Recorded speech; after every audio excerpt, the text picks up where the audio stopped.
पुरै चन्द्रबस्ती अहिले जलमग्न छ, तपाईँहरूले देख्न सक्नुहुन्छ। पुरै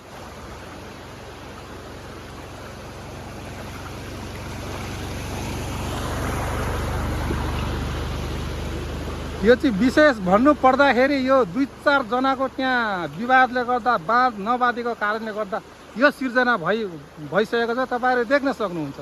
यो सिर्जना भन्नाले बार चन्द्रबस्तीमा यो बाढी आइराख्ने, 2-4 वटा चाउचाउ दिएर चन्द्रबस्तीमा यो फुस्ल्याउने काम जहिले पनि हुन्छ। त्यहाँ त्यो विवादले गर्दा यो स्थानीय सरकारले के गर्दैछ र अरूले पनि के गर्दै त्यो बाँध नबनाएसम्म यो चन्द्रबस्तीमा अझै कति वर्षसम्म यसरी बाँधमा खेप्नुपर्छ होला। तपाईँहरू आफै देख्न सक्नुहुन्छ। यो भिडियोले जम्मै देखाइरहेछ।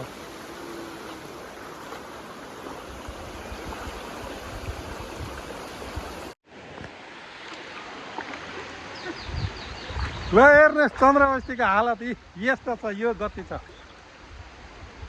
ल म यहाँ तपाईँहरूलाई देखाइरहेको छु, यो गति छ।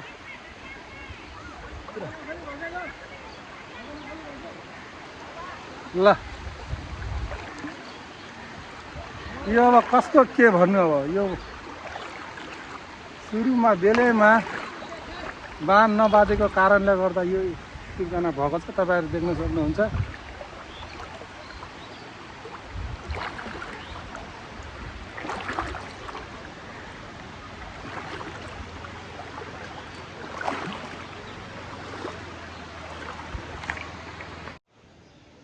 यो बाहिरको छ, यस्तो छ।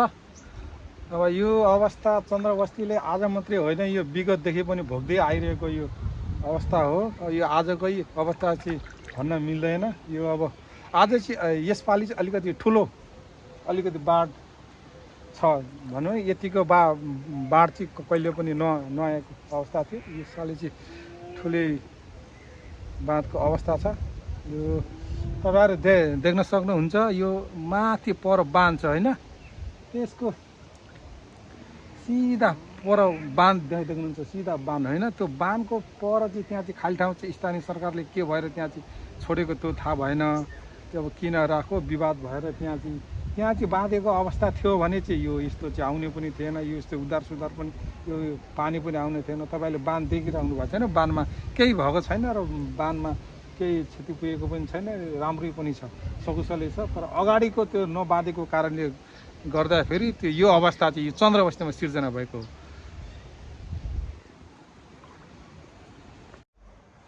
ल साथीहरू, म चाहिँ बाँध कहाँबाट पानी आइरहेछ, केबाट पानी यो चन्द्रबस्ती डुबिरहेछ भन्ने म देखाउन गइरहेको छु। कहाँबाट आइरहेछ भन्ने कुरो कि त्यो सम्पूर्ण कुराहरू पानी यहाँ घरको छेउमा यो अवस्था छ। त्यो टेन्सन हुन्छ होइन। अनि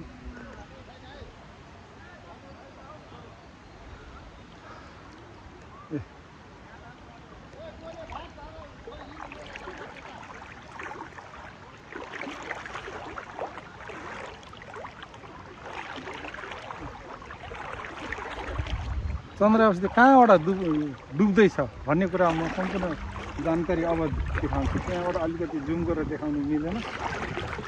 चन्द्रबस्ती किन डुब्दैछ, कसरी डुब्दैछ भन्ने कुरा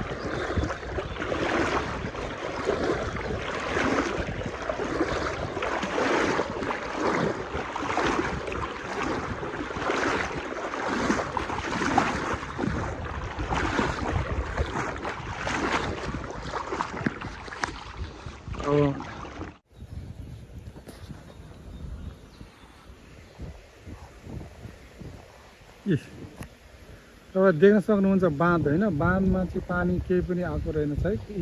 यहाँबाट सर गएर नि माथिसम्म त्यो के अरे बाँझाङहरू देखाइरहनु भएको छ। बाँझाङ त अगाडि खोलाको झारीहरू यहाँदेखि चाहिँ अलिकति अब जुम गर्न मिलेन। यहाँ चाहिँ उपलाको झाङहरू सिधा त्यहाँ चाहिँ बाँध चाहिँ टुङ्ग्याएको रहेछ क्या त्यहाँसम्म चाहिँ उता चाहिँ अलिकति 100 मिटर जति भनौँ न 100 मिटर जति चाहिँ बाँध बाँधेको छ भने यो अवस्था तपाईँको चन्द्रबस्तीमा यसरी डुबान अवस्था चाहिँ आउने थिएन यो डुबानको सिर्जना चाहिँ यो जम्मै पानी त्यहाँको पानीले गर्दा यो चन्द्रबस्तीमा यो डुब्नुको कारण चाहिँ यही हो यो चाहिँ अब बाँधको अवस्था चाहिँ अब स्थानीय सरकारले चाहिँ ध्यान दिनु अति आवश्यक जरुरी छ यो आज मात्रै होइन विगतदेखि भोग्दै चन्द्रबस्ती 20औं वर्षदेखि यो आइरहेको अवस्था हो तर यो बाँधले चाहिँ यताको बाँधले चाहिँ निकै सेभ गरेको छ तर यो अगाडिको नबाँधेको कारणले गर्दा अगाडिबाट त्यहाँ चाहिँ त्यो अब त्यो सेतो भुल्काहरू तपाईँ देखिरहनु भएको छ त्यहाँदेखि चाहिँ यो पानी आएको अवस्था छ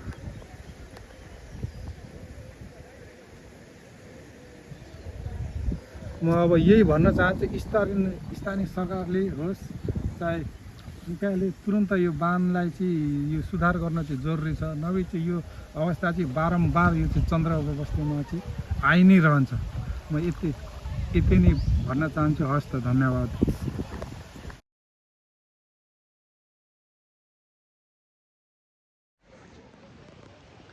ल साथीहरू पानी चाहिँ यतिको छ है यतिको पानी भएपछि अनि गाउँ बाँकी रहन्छ त हेर्नु त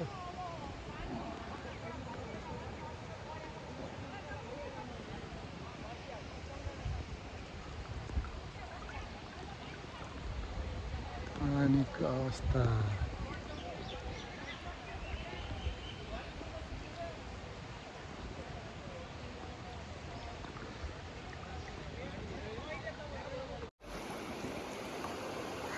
पानीको अवस्था यस्तो छ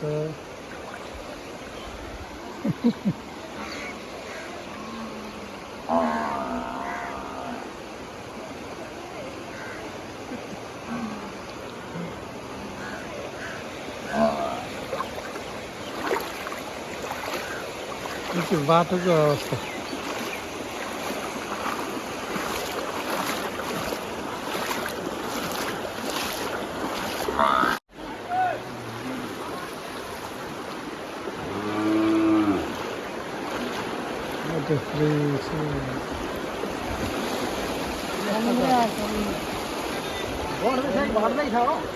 बढ्दैछ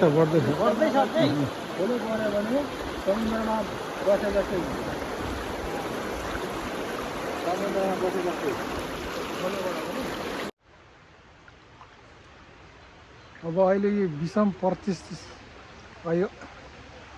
विषम परिस्थितिमा केही भन्नु पनि छैन अब यो यस्तो पानी घटेको अझै पनि अवस्था छैन यो अब कहाँ जाने कता भाग्ने के गर्ने के अहिले उद्धारकारीहरू पनि आएको छैन यस्तै छ टोयलेटको अवस्था यो त सब डुबान छ यो परिस्थिति अहिले भयावह भएको अहिले अवस्था छ तपाईँ देख्न सक्नुहुन्छ यस्तै छ परिस्थितिमा यो परिस्थितिमा कहाँ भाग्ने सबै घर यतै छ सरसामान यतै छ भागेर जाने त जाने कहाँ स्थिति एकदम भयावह छ अहिले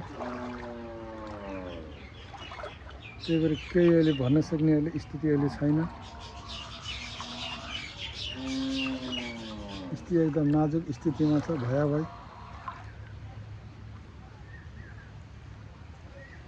पुरै सब सामान यस्तै छ तपाईँहरू देख्न सक्नुहुन्छ पुरै यो पानीको चपेटा यो सब खोलाको पानी हो पुरा पानी पुरै धमिलो छ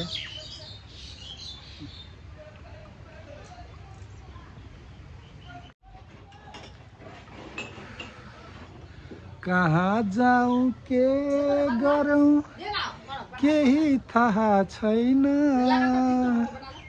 मुटु माथि ढुङ्गा राखी हाँस्नु पर्या छ सेम त्यस्तै भएको छ अब हेरौँ त अब के गर्ने के नगर्ने सब सामान त छरपष्ट छ चारैतिर पानी छ अब कहाँ जाने के गर्ने केही छ त्यही भएर ठ्याक्कै आँगनमा बस्छु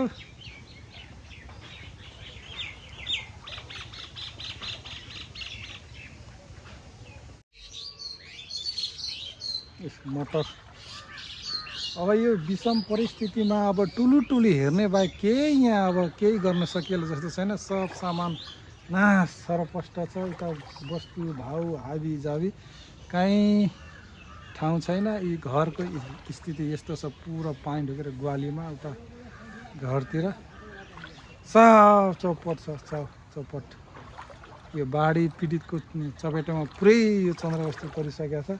सबभन्दा चाहिँ यताका घरहरू पुरा यता हाम्रै घर पनि पुरै डुबिसकेको छ।